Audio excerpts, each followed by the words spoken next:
राधे राधे। जय श्री कृष्ण। अब सुनिए पुरुषोत्तम मास महात्म का कल से आगे का अध्याय। उसके बाद आप सुनेंगे ठाकुर जी के भक्तों की कथाएं। इससे पहले के अध्याय में आपने जाना था कि किस प्रकार भगवान श्री कृष्ण ने अर्जुन को द्रौपदी के पूर्व जन्म की बात बताई थी।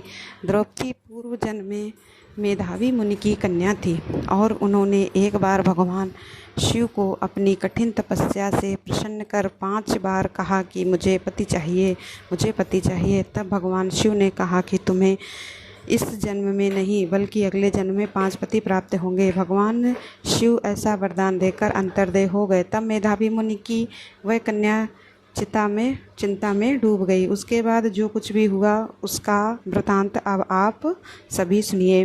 देवर्षि नारायण जी से बोले कि जब भगवान शंकर चले गए तब हे प्रभु उस बाला ने शोक मगन होकर क्या किया, सो मुझ विनीत को धर्म सिद्धि के लिए कहिए। श्री नारायण बोले, इसी प्रकार राजा युधिष्ठिर ने भगवान श्री कृष्ण से पूछा था। तब भगवान ने जो कुछ भी राजा से कहा उसका वृतांत मैं तुमसे कहता हूँ, ध्यानपूर्वक सुनो। भगवान श्री कृष्ण बोले, हे राजन, इस प्रकार जब शिव जी चले गए तब वह बाला प्रभावित हो और लंबी लंबी सांस लेती हुई बड़ी डरी हुई निसहाय सी वह आंसू बहाकर रोने लगी। हृदयाग्नि से उठी हुई ज्वाला से जलते हुए अंग वाली वह तपनी कन्या वनाग्नि से जले हुए पत्ते वाली लता की तरह हो गई। दुख और ईर्ष्या को प्राप्त उस कन्या का बहुत सारा समय बीत गया। जिस प्रकार चूहे के बिल में घुसकर आक्रमण करके सांप उसे वश में कर लेता है, ठीक उसी प्रकार ऐसी सोचनीय अवस्था को प्राप्त उस तपविनी बाला पर उस प्रभु काल ने आक्रमण कर उसे वश में कर लिया। वर्षा ऋतु में मेघ से घिरे हुए आकाश में बिजली चमक कर जैसे अचानक गायब हो जाती है, उसी प्रकार तपस्या से जले हुए पाप वाली वह कन्या अपने आश्रम में एक दिन मर गई। उसी समय धर्म यज्ञसेन नामक राजा ने बड़ी सामग्रियों से युक्त उत्तम यज्ञ किया। उस यज्ञ कुंड से सोने के समान अकांत वाली एक कन्या उत्पन्न हुई। वही कुमारी ध्रुपराज की कन्या के नाम से संसार में विख्यात हुई। पहले जो मेधावी ऋषि की कन्या थी वही सभी लोकों में द्रौपदी नाम से प्रसिद्ध हुई। उसी को स्वयंवर में मछली को भेद कर भीष्म, कर्ण आदि बहुत से राजाओं को तिनके के समान कर क्षुभित रज मंडल में अर्जुन ने पांचाली को प्राप्त किया। हे मुनि, वही द्रौपदी दुष्ट दुशासन द्वारा बाल पकड़कर खींची गई और उसे हृदय को चीरने वाले वचन सुनाए गए। पुरुषोत्तम मास की अवहेलना करने के कारण मैंने भी उसकी उपेक्षा की। जब वह मेरे में स्नेह करके मेरा नाम बराबर लेने लगी तब हे दया सिंधु, हे श्री कृष्ण, हे जगतपते, हे नाथ रमानाथ, हे केशव, हे क्लेश नाशन, मेरे माता पिता भ्रात वर्ग सहेलियों बहन बंधु इष्टपति आदि कोई भी नहीं है। हे ऋषिकेश, मेरे तो सभी कुछ आप ही हैं। हे गोविंद, हे गोपिकानाथ, 3 बंधु दयानिधि, दुशासन से आक्रमण की गई, क्या आप मुझे नहीं जानते? इस प्रकार द्रौपदी मुझे ही पुकारने लगी। हालांकि पहली पुकार पर मैंने उसकी ओर ध्यान नहीं दिया था, लेकिन जब दुशासन से पराभूत होकर उसने फिर मेरा स्मरण किया तब गरुड़ पर चढ़कर मैं शीघ्र ही वहाँ पहुँच गया। फिर हे राजन, मैंने बहुत से वस्त्रों से उसे ढक दिया। सदा मुझमें स्नेह करने वाली मैं ही हूँ। प्राण जिसके ऐसे सदा मेरा भजन में परायण मेरी अत्यंत प्रिया सती सखी मुझे प्राणों के समान प्रिय होने पर भी पुरुषोत्तम की अवहेला करने के कारण उसकी उपेक्षा करनी पड़ी। पुरुषोत्तम का तिरस्कार करने वाले का मैं तो पतन कर देता हूँ। यह पुरुषोत्तम मुनियों और देवताओं से भी सेव्य है। फिर सभी कामनाओं को देने वाला यह पुरुषोत्तम मनुष्यों द्वारा तो सेवनीय ही है। इसलिए आगामी पुरुषोत्तम की आराधना करो। 14 वर्ष के बीतने पर तुम्हारा कल्याण अवश्य ही होगा। हे पांडुनंदन, जिन पुरुषों ने द्रौपदी के बालों को खींचते हुए देखा है, हे महाराज, उनकी पत्नियों की अलंकों को मैं क्रोध से काटूंगा। दुर्योधन आदि राजाओं को यमराज के भवन को पहुंचाऊंगा। फिर इसके बाद तुम समस्त शत्रुओं का नाश कर राजा हो गए। ना मुझे लक्ष्मी जी इतनी प्रिय हैं, ना मुझे बलभद्र, ना देवी देवकी, ना प्रद्युम्न, ना सात्विक प्रिय हैं, बल्कि मुझे मेरे भक्त सबसे ज़्यादा प्रिय हैं और उनसे ज़्यादा प्रिय कोई नहीं है। जिसने मेरे भक्तों को पीड़ित किया उससे मैं सदा पीड़ित रहता हूँ। हे पांडव, उसके समान मेरा अन्य कोई शत्रु नहीं है। उसके अपराध का फल देने वाला यमराज है, क्योंकि वह दुष्ट दंड देने के लिए भी मेरे से देखने के योग्य नहीं है। श्री नारायण बोले, हे नारद, श्री कृष्ण ने उन पांडु पुत्र युधिष्ठिर आदियों को और द्रौपदी को समझाकर द्वारका जाने की इच्छा से कहा, है राजन, वियोग से व्याकुल द्वारकापुरी को मैं आज जाऊंगा, जहाँ पर महाभाग वसुदेव जी, हमारे बड़े भाई बलदेव जी, हमारी माता देवी देवकी तथा गदसा आदि और आहुक आदि यादव, रुक्मणी आदि जो स्त्रियां हैं दर्शन की इच्छा वाले, वे सब हमारे आने की कामना से टकटकी लगाकर हमारा ही ध्यान कर रहे होंगे। श्री नारायण बोले, हे नारद, इस प्रकार कहते हुए देवेश श्री कृष्ण के गमन को जानकर पांडु पुत्र गदगद कंठ से बोले, जिस प्रकार जल में रहने वालों का जीवन जल है, उसी तरह हम लोगों के जीवन तो ताप ही है। हे जनार्दन, थोड़े ही दिनों के बाद फिर दर्शन हो। पांडवों के नाथ हरि हैं और तीनों लोकों में दूसरा कोई नहीं है। इस प्रकार सामने ही सब लोग कहते हैं, अतः हम लोगों की आप हमेशा रक्षा करें। हे जगदीश्वर, हम लोग आपके हैं, भूलिएगा नहीं। हम लोगों के चित्त रूपी भ्रमरों का जीवन आपके चरण कमल ही हैं, आप ही हमारे आधार हैं, इसलिए बारंबार हम सब प्रार्थना करते हैं। इन पांडु पुत्रों के लगातार इस तरह कहते रहने पर श्री कृष्ण प्रेमानंद में मगन होकर धीरे धीरे रथ पर सवार होकर पीछे पीछे चलने वाले पांडु पुत्रों को लौटाकर द्वारकापुरी को चले गए। श्री नारायण बोले, इसके बाद श्री द्वारकानाथ श्री कृष्णचंद्र के द्वारकापुरी जाने पर राजा युधिष्ठिर अपने छोटे भाइयों के साथ तपस्या करते हुए तीर्थों में भ्रमण को गए। हे ब्राह्मण नारद, भगवान के प्रिय पुरुषोत्तम मास में मन लगाकर और श्री कृष्ण के वचनों का स्मरण करते हुए अपने छोटे भाइयों से तथा द्रौपदी से राजा युधिष्ठिर कहने लगे, अहो, पुरुषोत्तम मास में होने वाले अत्यंत उग्र पुरुषोत्तम का महात्म सुना है। पुरुषोत्तम भगवान के पूजन किए बिना सुख किस तरह मिलेगा। इस भारतवर्ष में वह धन्य है, वह पूज्य है, वही श्रेष्ठ है जो अनेक प्रकार के नियमों से पुरुषोत्तम भगवान का पूजन अर्चन करता है।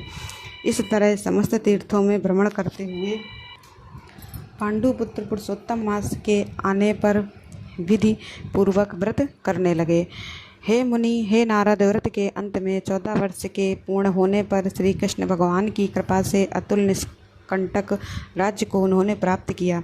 पूर्व काल में सूर्यवंश में होने वाला दृढ़धनवा नाम का राजा पुरुषोत्तम मास के सेवन से बड़ी लक्ष्मी, पुत्र पौत्र का सुख और अनेक प्रकार के भोगों को भोग कर योगियों को भी दुर्लभ जो भगवान को वैकुंठ लोक गया है वहीं गया है। हे नारद, हे मुनि श्रेष्ठ, इस पुरुषोत्तम मास के अतुल महात्म को करोड़ों कल्प समय मिलने पर भी मैं कहने में समर्थ नहीं हूँ। श्री सूत जी आगे बोले, हे विप्रलोक, पुरुषोत्तम मास का महात्म कृष्ण द्वैपायन व्यास जी से मैंने सुना है, फिर भी कहने में मैं समर्थ नहीं हूँ। इस पुरुषोत्तम मास के अखिल महात्म को स्वयं नारायण जानते हैं या फिर साक्षात वैकुंठीवासी श्री हरि भगवान जानते हैं, परंतु जिनके चरण पीठ ब्रह्मादि देवताओं से नमस्कार किए जाने वाले हैं, ऐसे गोलोकनाथ श्री कृष्ण भी अपनाए हुए पुरुषोत्तम मास का संपूर्ण महात्म नहीं जानते हैं, तो भला साधारण मनुष्य कहाँ से जान सकता है। इसके आगे श्री नारायण ने देवर्षि नारद को जो कुछ भी बताया उसका वृतांत आप सभी अगले अध्याय में सुनिएगा। अब सुनिए सीता नित्यनेम की कहानी। यह कहानी सीता माता कहती थी और भगवान श्री राम इसे सुना करते थे।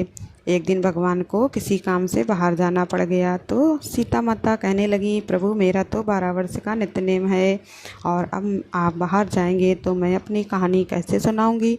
तब भगवान राम जी ने कहा कि तुम कुएं की पाल पर जाकर बैठ जाना और वहाँ जो औरतें पानी भरने आएंगी उन्हें अपनी कहानी सुना देना। सीता माता भगवान के कहे अनुसार कुएं की पाल पर जाकर बैठ गईं। तभी एक स्त्री आई जिसने रेशम जरी की साड़ी पहन रखी थी और सोने का घड़ा ले रखा था। सीता माता ने उसे देखा तो कहने लगी कि बहन मेरा 12 वर्ष का नित्य नेम सुन लो। तब वह स्त्री बोली, मैं तुम्हारा नित्य नेम सुनूंगी तो मुझे तो घर जाने में देर हो जाएगी, फिर मेरी सास मुझसे लड़ेगी। उसने कहानी नहीं सुनी और चली गई। घर जाते ही उसकी रेशम जरी की साड़ी फट गई और सोने का घड़ा मिट्टी के घड़े में बदल गया। यह सब देखकर सासू माँ ने पूछा, अरे बहू, ये किसका दोष अपने सिर पर लगाकर आई हो? तब बहू ने कहा कि माँ जी, कुएं पर एक औरत बैठी हुई थी। उसने कहानी सुनने के लिए कहा, लेकिन मैंने नहीं सुनी, जिसका यह फल मुझे मिला है। अब बहू की बात सुनकर अगले दिन वही साड़ी और घड़ा लेकर सास कुएं की पाल पर गई। सास को वहीं पर सीता माता बैठी मिली तो सीता माता ने उससे भी कहा कि बहन, मेरी कहानी सुन लीजिए।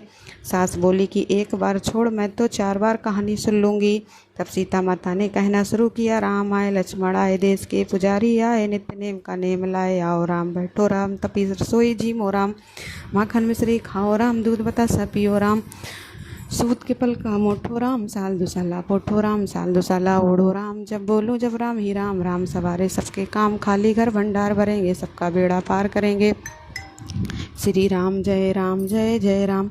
सास बोली कि बहन, कहानी तो बहुत अच्छी लगी। कहानी सुनकर सास घर चली गई और उसकी वह साड़ी फिर से रेशम जरी की बन गई और मिट्टी का घड़ा भी सोने के घड़े में बदल गया। यह सब देखकर बहू बोली, माँ जी, आपने यह सब कैसे किया? सास ने कहा, बहू, तू तो दोष लगा के आई थी और मैं अब दोष उतार कर आ रही हूँ। बहू ने हैरान होकर फिर पूछा कि तो माँ जी, वो कुएं वाली स्त्री कौन है? सास बोली, वे तो साक्षात सीता माता थीं। वे पुराने से नया कर देती हैं, खाली घर में भंडार भर देती हैं, वह लक्ष्मी जी का वास कर घर में कर देती हैं, व्यक्ति की जो भी इच्छा हो उसे पूरा कर देती हैं। तब बहू बोली, माँ जी, फिर तो ऐसी कहानी मुझे भी सुना दीजिए। सास बोली कि ठीक है, तुम भी सुनो।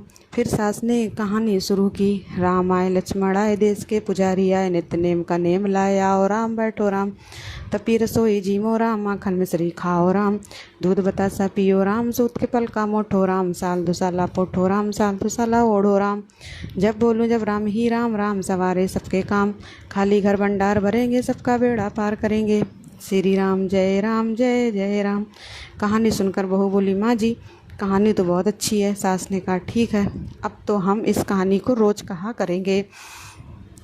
अब सास बहू रोज़ सवेरे उठती, नहाती धोती और पूजा करने के बाद नित्य नेम की सीता माता की कहानी कहती।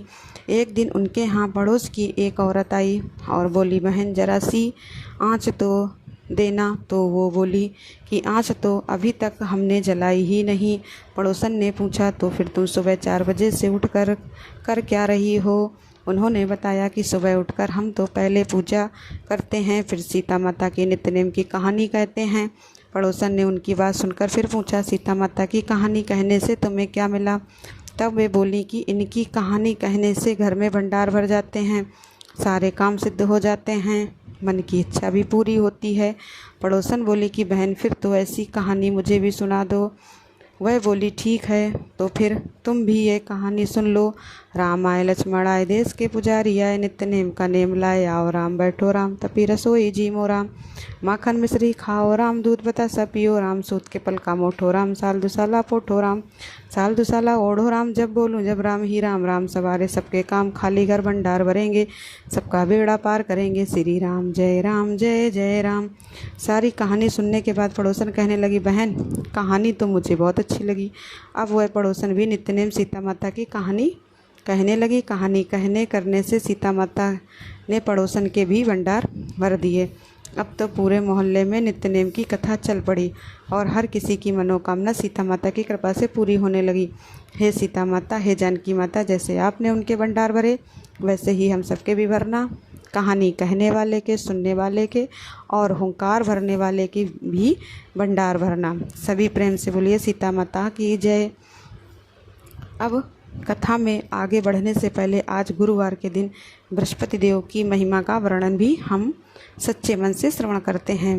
बृहस्पति देवता को सभी देवी देवताओं का गुरु माना गया है, क्योंकि किसी भी व्यक्ति को ज्ञान और सौभाग्य का वरदान प्रदान करते हैं। ऐसी मानता है कि अगर किसी व्यक्ति पर देव गुरु बृहस्पति की कृपा हो जाए तो उसे जीवन में फिर किसी भी बात की, किसी भी सुख की कोई कमी नहीं रहती। पुराणों में बृहस्पति देव को महर्षि अंगिरा का पुत्र बताया गया है। मान्यता है कि जब महर्षि अंगिरा की पत्नी को बहुत समय तक कोई संतान नहीं हुई, तब उन्होंने भगवान ब्रह्मा जी से प्रार्थना की।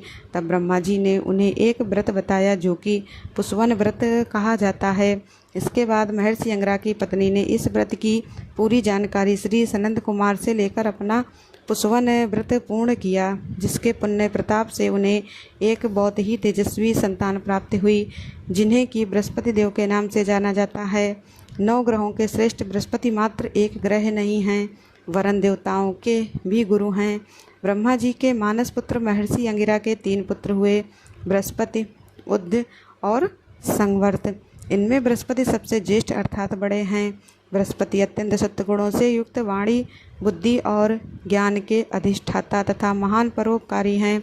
बृहस्पति देव अपने एक रूप से देव पुरोहित के रूप में इंद्र सभा ब्रह्मा सभा में विराजमान रहते हैं और दूसरे रूप से ग्रह के रूप में प्रतिष्ठित होकर नक्षत्र मंडल में विराजमान रहते हैं। बृहस्पति देव के देवताओं के गुरु बनने के पीछे एक अत्यंत सुंदर कथा स्कंद पुराण में वर्णित है, जिसके अनुसार एक समय देवगुरु बृहस्पति ने काशी में शिवलिंग की स्थापना कर घोर तपस्या की। तपस्या करते हर 10,000 वर्ष बीत गए। तब महादेव उस शिवलिंग से प्रकट हुए और बृहस्पति जी से कहने लगे, मैं तुम्हारी तपस्या से प्रसन्न हूँ, अपना अभीष्ट वर मांगो। अपने सामने उन अत्यंत प्रकाशवान तेजोमय शिव को देखकर बृहस्पति उनकी स्तुति करने लगे कि हे जगन्नाथ, आप त्रिगुणातीत, जरा मरण से रहित, त्रिजगन्मय भक्तों का उद्धार करने वाले और शरणागत वत्सल हैं। आपके दर्शनों से ही मैं कृत्य हो गया हूँ, मेरी समस्त कामनाएं पूरी हो गई हैं, अतः अब कुछ भी अब प्राप्त नहीं रह गया। बृहस्पति की ऐसी स्तुति सुनकर महादेव ने और भी अधिक प्रसन्न होकर उन्हें अनेक वर दिए और कहा, हे अंगिरस, तुमने बहुत अर्थात बड़ा तप किया है, इसलिए तुम इंद्रादि देवताओं के पालक तथा ग्रहों में पूज्य हो जाओगे और तुम्हारा नाम बृहस्पति होगा। महादेव ने आगे कहा, हे ग्रहाधीश, तुम बड़े वक्ता और विद्वान हो, इसलिए तुम्हारा नाम वाचस्पति भी होगा। जो प्राणी तुम्हारे द्वारा स्थापित इस बृहस्पतिश्वर लिंग की आराधना करेगा और तुम्हारे द्वारा की गई स्तुति का पाठ करेगा, उसे मनोवांछित फल प्राप्त होगा तथा ग्रह जनित कोई अन्य बाधा उसे पीड़ित नहीं करेगी। इतना कहकर महादेव ने सभी देवताओं को बुलाकर बृहस्पति जी को देवाचार्य तथा देवगुरु के पद पर प्रतिष्ठित कर दिया। देवर्षि नारद जी भगवान श्री हरि विष्णु के बड़े परम भक्त हैं। वे बड़े लीला बिहारी हैं। हर लीला वे भगवान के नाम, महिमा, गुण और शरणागति की महिमा को और अधिक प्रबल करने के लिए, पुष्ट करने के लिए ही प्रकट करते हैं और वे स्वयं भगवान का ही साक्षात स्वरूप हैं। एक बार की बात है, सुगंत नामक एक राजा था। वह बड़ा प्रतापी था। उस समय भगवान श्री राम जी चक्रवर्ती सम्राट पद पर आसीन थे, विराजमान थे। एक सभा में बड़े बड़े ब्रह्मा ऋषि विराजमान थे और नारद जी सुकंत जी को सभा के बाहर ही मिल गए। तब नारद जी ने उनसे पूछा, अंदर प्रभु के दर्शन करने जा रहे हो? सुकंत जी ने कहा, हाँ। नारद जी बोले, तब तो वहाँ पर बहुत सारे ब्रह्मा ऋषि बैठे हैं, सबको प्रणाम भी करोगे? सुकंत ने कहा, हाँ, मर्यादा है देवर्षि संतों को प्रणाम करने की। तब देवर्षि बोले, तो फिर विश्वामित्र जी को भी प्रणाम करोगे? राजा सुकंतु बोले, हाँ देवर्षि, वे तो ब्रह्मा ऋषि हैं, उन्हें भी प्रणाम करेंगे। नारद जी बोले, ब्रह्मा ऋषि? तब नारद जी बोले, लेकिन मूल में तो क्षत्रिय ही है ना। राजा ने पूछा, आप कहना क्या चाहते हैं? देवर्षि नारद जी बोले, उन्हें बस ऐसी ही प्रणाम कर लेना, माथा मत टेकना और बाकी सब ऋषियों के आगे माथा टेक लेना। इसके बाद राजा सुकंतु भगवान के दरबार में गए। उन्होंने भगवान को नमन किया, फिर सभी ऋषियों के चरणों में मस्तक रखा। पर जब विश्वामित्र जी के पास पहुँचे तो केवल उन्हें हाथ जोड़कर प्रणाम किया और माथा नहीं टेका, जैसा कि देवर्षि नारद जी ने उन्हें बताया था। विश्वामित्र जी ने ध्यान तक नहीं दिया। सभा पूर्ण हुई। इसके बाद नारद जी अब विश्वामित्र जी के पास आकर बैठे। नारद जी ने विश्वामित्र मुनि से धीमे से पूछा, मुनिवर, आपने कुछ देखा क्या? विश्वामित्र जी बोले क्या? नारद जी बोले सुकंत को विश्वामित्र जी बोले क्या बात हुई, मैंने तो ध्यान नहीं दिया। नारद जी बोले मुनिवर, सुकंत ने सबको माथा टेक कर प्रणाम किया है और आपको बस ऐसे ही प्रणाम कर दिया। विश्वामित्र जी बोले हाँ, उसने ऐसे तो किया लेकिन मेरा ध्यान इस पर नहीं किया, इसका कोई विशेष कारण है क्या? नारद जी बोले हाँ, वो तो कह रहे थे कि आप मूल में तो क्षत्रिय ही हैं, ब्रह्म ऋषि तो आप बाद में तपस्या से बने हैं। अब तो यह बात सुनते ही विश्वामित्र जी को बड़ा क्रोध आया। देवर्षि नारद जी ने एक और तो राजा सुकुंत से खुद की कहा कि विश्वामित्र मुनि को माथा टेक कर प्रणाम मत करना, केवल हाथ जोड़कर ही प्रणाम कर लेना। दूसरी ओर विश्वामित्र जी से पूछ रहे कि आपने देखा राजा सुकंत ने क्या किया। अब जब विश्वामित्र जी को यह बात पता चली तो उन्हें बड़ा क्रोध आया। उनके क्रोध को और भड़काते हुए देवर्षि नारद जी कहने लगे, मुनिवर, दंड तो उसे मिलना ही चाहिए। आप जैसे ब्रह्म ऋषि के साथ ऐसा व्यवहार नारद जी ने वहाँ सुकंतु को विश्वामित्र जी का अपमान करना सिखाया और यहाँ इनकी शिकायत भी कर दी। दरअसल इसके पीछे कुछ विशेष कारण था। विश्वामित्र जी आवेश में खड़े हो गए और बोले, रघुनाथ, आपके दरबार में हमारा अपमान हुआ है। प्रभु श्री राम बोले, प्रभु आपका अपमान ऐसी हिम्मत किसमें है? विश्वामित्र जी ने कहा, सूर्य अस्त होने से पहले राजा सुकंत का मस्तक मेरे चरणों में होना चाहिए। इस पर श्री राम ने कहा, प्रभु मैं आपके सामने सत्य वचन कहता हूँ, यदि सूर्यास्त से पहले मैं उसका मस्तक आपके चरणों में न डाल दूँ तो मैं रघुवंशी नहीं। आप शांत हो जाइए। नारद जी अब सीधा राजा सुकंत जी के राजमहल में पहुँचे। यहाँ पर तो वे अपना कार्य कर ही चुके थे। अब वे राजा सुकंत से बोले कि महाराज, अब तो आप शाम तक मारे ही जाओगे, कैसे भी करके आप अपनी रक्षा कीजिए, अपने आप को बचाइए। उधर भगवान श्री राम ने तो संकल्प कर लिया है कि तुम्हारा गला काटकर आज शाम तक विश्वामित्र जी के चरणों में डाल देंगे। अब तो देवर्षि नारद जी के मुख से यह बात सुनते ही राजा सुकंत घबरा गए। बोले, महाराज, आपने तो हमें फंसा दिया, हम तो उन्हें साष्टांग प्रणाम करके ही लौटने वाले थे। आपने ही तो कहा था कि बस जाकर हाथ जोड़ देना, माथा मत टेकना। हमने तो आपके कहे अनुसार ही किया है। अब ये कैसी समस्या आ पड़ी है हम पर, कैसी विपदा आन पड़ी है मुनिवर। नारद जी बोले, हमें क्या पता था कि बात इतनी बिगड़ जाएगी। अब तो सचमुच समस्या फंस ही गई है।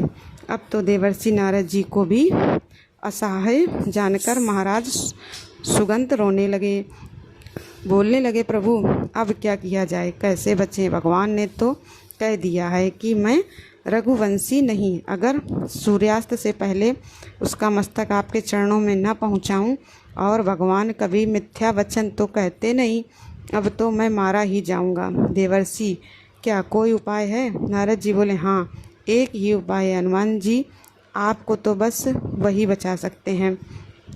राजा सुकंत बोले, पर राम जी की आज्ञा का विशेष भला हनुमान जी कैसे कर सकते हैं, और फिर हमारी पहुंच भी कहाँ है हनुमान जी तक? नारद जी बोले, हनुमान जी को अगर कोई राम जी के अलावा आज्ञा दे सकता है तो वो हैं माता अंजनी। चलो मैं तुम्हें उनसे ही मिलवाता हूँ। ऐसा कहकर नारद जी राजा सुकंत को माता अंजनी के पास ले गए। राजा ने वहाँ जाकर उन्हें साष्टांग दंडवत किया और रोते हुए बोले, माँ मेरी रक्षा कीजिए। माता अंजनी बोली, बेटा बताओ तो सही, क्या समस्या है, क्या हुआ है, रो क्यों रहे हो? तब राजा सुकंतु बोले, माँ इस त्रिभुवन में अब केवल आप ही हैं जो मेरी रक्षा कर सकती हैं। एक राजा हैं जो मुझे मारना चाहता है। माता अंजनी ने कहा, मेरा पुत्र महाबली हनुमान है, अगर मैं उसे आज्ञा दे दूँ तो वह कभी मेरी आज्ञा का उल्लंघन नहीं करेगा। जाओ, मैं तुम्हारी रक्षा का व्रत लेती हूँ, तुम्हारा कोई बाल भी बांका नहीं कर सकता। नारद जी मन ही मन बड़े प्रसन्न हुए, सोचने लगे अब तो काम बन गया, अब भगवान के नाम की महिमा प्रकट होगी। इधर हनुमान जी से माता अंजनी ने कहा, पुत्र मैंने इसकी रक्षा का व्रत ले लिया है। हनुमान जी बोले, माते आपकी आज्ञा मेरे सिर माथे पर। त्रिभुवन में कोई ऐसा पैदा ही नहीं हुआ कि मेरी माँ किसी की रक्षा का व्रत ले और वह उसे मार सके। कौन राजा है जो इसे मारना चाहता है? राजा सुकंत ने हाथ जोड़कर धीरे से कहा। भगवान श्री राम अब तो यह बात सुनते ही हनुमान जी सन्न रह गए। क्या मेरे स्वामी, माँ आपने ये क्या कर लिया? आपने किसके विरुद्ध रक्षा का व्रत ले लिया है? माँ, ये तो मेरे प्रभु हैं और मैं भला उनके विरुद्ध कैसे खड़ा रह सकता हूँ? माता अंजनी बोली, बेटा अब क्या हो, हमने तो वचन दे दिया है, अब कैसे भी करके उसे निभाना तो होगा ही। तब हनुमान जी बोले, चलो एकांत में चलो। ऐसा कहकर वे राजा सुकंत को एकांत में ले गए। संध्या का समय निकट था, सूर्यास्त बस होने ही वाला था। हनुमान जी बोले, अब तो बस एक ही उपाय है, तुम्हें अपनी हर श्वास में राम नाम जपना होगा। जहाँ राम नाम रुका वहीं भगवान का बाण तुम्हें समाप्त कर देगा। पर अगर तुम्हारी हर श्वास में राम नाम चलता रहा तो तुम बच जाओगे। तुम बस सीताराम सीताराम सीताराम यही जपते रहो। ध्यान रखना, यह क्रम कभी टूटना नहीं चाहिए। अगर बीच में जरा भी अंतर पड़ गया तो प्रभु का अमोघ बाण तुम्हें काट देगा। हाँ, अब तुम चिंता मत करो, बैठ जाओ और नाम जप शुरू कर दो। हनुमान जी की आज्ञा मानकर राजा सुकंत वहीं एक कोने में बैठ गए और जपने लगे, सीताराम सीताराम सीताराम। इधर हनुमान जी महाराज ने अपनी करल उठाई और वे भी प्रभु का नाम जपने लगे और उनके आसपास नृत्य करने लगे। उधर भगवान श्री राम ने अमोघ बाण का संधान किया। बाण छोड़ा गया और बड़ी ही तीव्र गति से वह चला, लेकिन जहाँ पर हनुमान जी महाराज और सुकंत नाम जप कर रहे थे वहाँ पहुंचकर वह बाण रुक गया। उसने उन दोनों की परिक्रमा की और वापस लौट गया। अब तो यह देखकर भगवान श्री राम चकित रह गए। बोले, आज तक तो ऐसा कभी नहीं हुआ। अमोघ बाण बिना लक्ष्य को भेदे वापस कैसे आ गया? वे बड़े आश्चर्य से बोले, त्रिभुवन में ऐसा कौन है जिससे मेरा बाण टकराकर लौट आया? फिर उन्होंने लक्ष्मण जी से कहा कि जहाँ सुकंत हैं वहाँ तुरंत जाओ, जाकर देखो वहाँ ऐसा क्या हो गया है कि मेरे अमोघ बाण ने उसका गला नहीं काटा। श्री राम जी आज्ञा पाकर लक्ष्मण जी वहाँ पहुँचे जहाँ पर राजा सुकंत राम नाम जप रहे थे और वहाँ पर जाकर जो दृश्य उन्होंने देखा वह अद्भुत था। हनुमान जी की आंखों में आंसू थे। वे प्रेम में डूबे चारों ओर घूमते हुए नाम संकीर्तन कर रहे थे, सीताराम सीताराम सीताराम। उधर राजा सुकंत भी एक कोने में बैठकर समाधि में लीन थे और वे भी कर रहे थे, सीताराम सीताराम सीताराम। यह दृश्य देखकर लक्ष्मण जी का भी हृदय पिघल गया और वे भी वहीं बैठ गए और तालियां बजाते हुए वे भी जपने लगे, सीताराम सीताराम सीताराम। इधर भगवान श्री राम ने ध्यान दिया कि बाण भी वापस आ गया, लेकिन लक्ष्मण जी वापस नहीं लौटे और न ही उनकी कोई सूचना आई। आखिर कुछ तो विशेष चल रहा है, चलकर खुद ही देखना चाहिए। तब विश्वामित्र जी ने भगवान श्री राम जी से कहा कि आपने तो संकल्प लिया था कि संध्या से पहले आप राजा सुकंत का शीश काट कर लाएंगे। तब भगवान ने बड़ी विनम्रता से कहा, गुरुदेव कृपया धैर्य रखिए, मैं स्वयं जाता हूँ। यह सुनकर विश्वामित्र जी बोले, तो मैं भी साथ चलूँगा। मैं देखूँगा तुम आखिर क्या निर्णय लेते हो, कहीं अपने निर्णय से टल तो नहीं जाओगे। साथ में सभी ब्रह्मा ऋषि और देवर्षि नारद जी भी वीणा लेकर चल पड़े। अब भगवान श्री राम वहाँ पहुँचे और जो दृश्य देखा वो बड़ा ही अद्भुत था। सुकंत प्रभु श्री राम का नाम जप रहे थे, हनुमान जी करतार लेकर कीर्तन कर रहे थे, सीताराम सीताराम सीताराम, और उनके साथ तो लक्ष्मण जी भी कीर्तन में मग्न थे। भगवान श्री राम जी की आंखों में करुणा की झलक उठी। बोले, अब मुझे समझ आया कि मेरा अमोघ बाण निष्फल क्यों हो गया, क्यों लक्ष्मण जी वापस लौटकर नहीं आए। तब प्रभु बोले, जिसके गले में निरंतर मेरा नाम चल रहा हो वहाँ मेरा अमोघ बाण भी छेदन नहीं कर सकता। तब श्री राम ने विश्वामित्र जी से कहा, गुरुदेव आपने आज्ञा दी थी कि इसका शीश लाना है, लेकिन यह नहीं कहा कि काट कर हिलाना है। श्री राम ने राजा सुकुंद से कहा, रखो अपना मस्तक विश्वामित्र जी के चरणों में। विश्वामित्र जी सुनकर प्रसन्न हो गए। देवर्षि नारद जी भी मुस्कुराए और बोले, प्रभु, ना सुकंत का दोष है ना विश्वामित्र जी का। मैं तो बस यही दिखाना चाहता था कि आपके अमोघ बाण से भी अधिक शक्तिशाली आपका नाम है। जिस गले में निरंतर राम नाम गूंजता है वहाँ सुदर्शन चक्र भी असमर्थ है। तो भक्तों, ऐसी है राम नाम की महिमा। नाम जापक एक अमोघ शक्ति से संपन्न हो जाता है। अगर आप नाम जप शुरू करें, कुछ दिन नाम जपने के बाद अगर आपके जीवन में विपत्तियां आने लगें तो उनसे डरना मत, हारना मत।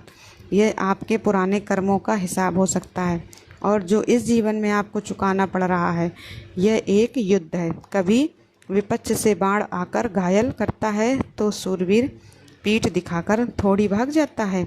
वह डटकर सामना करता है, चाहे कितनी विपत्तियां आ जाएं। अब अगर नाम जप कर रहे हैं तो छूटना नहीं चाहिए। उन विपत्तियों का कोई प्रभाव आप पर नहीं पड़ सकता और हरि के स्मरण से तो सारी विपत्तियां दूर हो जाती हैं। तो आप सभी प्रेम से बोलिए सीताराम सीताराम सीताराम। प्रिय श्रोताओं, यह थी आज की कथाएं। सभी प्रेम से बोलिए श्री पुरुषोत्तम भगवान की जय। अब सुनिए श्री राधा कृपा कटाक्ष स्तोत्र और फिर आप सुनेंगे तुलसी माता की आरती। मुनीन्द्र वृंद वंदिते त्रिलोक शोक हारणी प्रसन्न वक्र पंकजे निकुंज भू विलासने ब्रजेंद्र भानुनंदिनी ब्रजेंद्र सोनु संगते कदा करेश सिंह माँ कृपा कटाक्ष भाजनम। अशोक वृक्ष वल्लरी वितान मंडप स्थिते प्रवाल बाल पल्लव प्रबांध कोमल वरा भयरत करे प्रभुत संपदा लय कदा करेश शेहमा कृपा कटाक्ष भाजनम अनंग रंग मंगल प्रसंग भंगुर भवा शबि भ्रमम संभ्रम द्रंगबाण पातने निरंतरम वशीकृत प्रतीत नंद नंदने कदा करश्मा कृपा कटाक्ष भाजनम दड़ित सुवर्ण चंपकम प्रदीप्त गौरव विग्रहे मुख प्रभा परास्त कोटि सार दो मंडले विचित्र चित्र सचर कोर सावलोचने कदा करीश सिंगमा कृपा कटाक्ष भाजनम मदोन्मदाति यौवने प्रमोदमान मंडिते प्रिया अनुराग रंजिते कला विलास पंडित अनन्य धन्य कुंजराज काम केल कोविदे कदा करेश सिंह माँ कृपा कटाक्ष भाजनम। अशहाव भाव धीर हर हार भूषिते प्रभूत सात कुंभ कुंभ कुंभ कुंभ सुसस्तनी प्रशस्त मंद हास्य चूर्ण पूर्ण सौख्य सागर कदा करेश सिंह माँ कृपा कटाक्ष भाजनम। पड़ाल वाल बल्लरी तरंग रंग दलते लता गलास लोल नील लोचनावलोकने ललुन मिल मनोयोग्य मुग्ध मोहिनाश्रते कदा करिश सिंह माँ कृपा कटाक्ष भाजनम। सुवर्ण मलिका कांचित त्रिरेख कंबुकंठगे त्रिशूत्र मंगली गुण तिरत्न दीप्ति दीधदे सलोल नील कुंतल प्रसून गुच्छ गुम्फिदे कदा करेश सिंह माँ कृपा कटाक्ष भाजनम। नितंब बिंब लंब मान पुष्प मेख लागुड़ प्रशस्त रत्न किंकड़ी कलाप मध्य मंजुले कर्द शुंड दंडिका वरोह शोभ गौर के कदा करिश सिंह माँ कृपा कटाक्ष भाजनम। अनेक मंत्र नाद मंजुन पुरार वखलत समाज राज हंस वंश निकड़ाति गौर वे विलोल हेम वल्लरी विडम चारु चंबे कदा करिश सिंह माँ कृपा कटाक्ष भाजनम। अनंत कोटि विष्णु लोक नम्र पद्य जिचते हिमादजा पिलोमजा विचंग चावर प्रदे अपार सिद्धि रिद्धि दिग्ध सद पदांगुली नखे कदा करश्मा कृपा कटाक्ष भाजनम। मखेश्वरी क्रियेश्वरी स्वदेश्वरी सुरेश्वरी त्रिवेद भारतेश्वरी प्रमाण शासनेश्वरी रमेश्वरी क्षमेश्वरी प्रमोद काननेश्वरी ब्रजेश्वरी ब्रजाधिये श्री राधिके नमोस्तुते इति मम अद्भुत स्तवम निशाम भानुनंदिनी करोत संततम जनम कृपा कटाक्ष भाजनम। भवेत देव संचित त्रिरूप कर्म नाशनम लवत राजेन्द्र सोनुमण्डल प्रवेशम राकाया चितिष्टमया दशम्या च विशुद्धि एकादशम त्रयोदश्यां यह पठेत साधक सुधि यम कामयते कामम तम तमापनोति साधक राधा कृपा कटाक्षे भक्ति स्यात् प्रेम प्रेम लक्षण उदगने नाभुदगने हृदयगने कंठदग्न के राधा कुंडल जे स्थिता यह पठेत साधका सतम तस् सर्वार्थ सिद्धि स्याद् वाक् सामर्थ्यम तथा लभ ऐश्वर्यम चा लभत साक्षात् दृश्य पश्यति राधिका तेन सा तच्छड़ा देवा दुष्टा दत्ते महावरम येन पश्यति नेत्राभ्यम तत्प्रियम श्याम सुंदरम नित्यलीला प्रवेशम च ददाति श्री ब्रजाधिप अतः परतत्तरम प्राप्त्यर्थम वैष्णवस्य नेते श्री राधा श्री राधा श्री राधा। जय जय श्री राधे तुलसी महारानी। नमो नमो हर की पटरानी। नमो नमो नमो नमो धन तुलसी पूर्ण तप कीनो धन तुलसी पूर्ण तप कीनो शालिग्राम बनी पटरानी। नमो नमो तुलसी महारानी। नमो नमो जाके पत्र मंजरी कोमल जाके पत्र मंजरी कोमल श्रीपति कमल चरण लपटानी। नमो नमो तुलसी महारानी। नमो नमो धूप दीप नैवेद्य आरती धूप दीप नैवेद्य आरती पुष्पन की वर्षा बरसानी। नमो नमो तुलसी महारानी। नमो नमो 56 भोग 3600 व्यंजन 56 भोग 3600 व्यंजन बिन तुलसी हरि एक नमानी। नमो नमो तुलसी महारानी। नमो नमो हरि एक नमानी। नमो नमो तुलसी मार। नमो नमो सभी सखी मैया तेरो यश गावे सभी सखी मैया तेरो यश गावे भक्ति दान दीजय महाराज रानी। नमो नमो तुलसी महारानी। नमो नमो हर की पटरानी। नमो नमो तुलसी महारानी। नमो नमो हर की पटरानी। बोलो तुलसी मैया की जय। दोस्तों, तुलसी माता और कृष्ण भगवान की, राधा कृष्ण की, लक्ष्मी नारायण की प्राप्ति पाने के लिए वीडियो को लाइक और चैनल को सब्सक्राइब अवश्य करिएगा। धन्यवाद दोस्तों।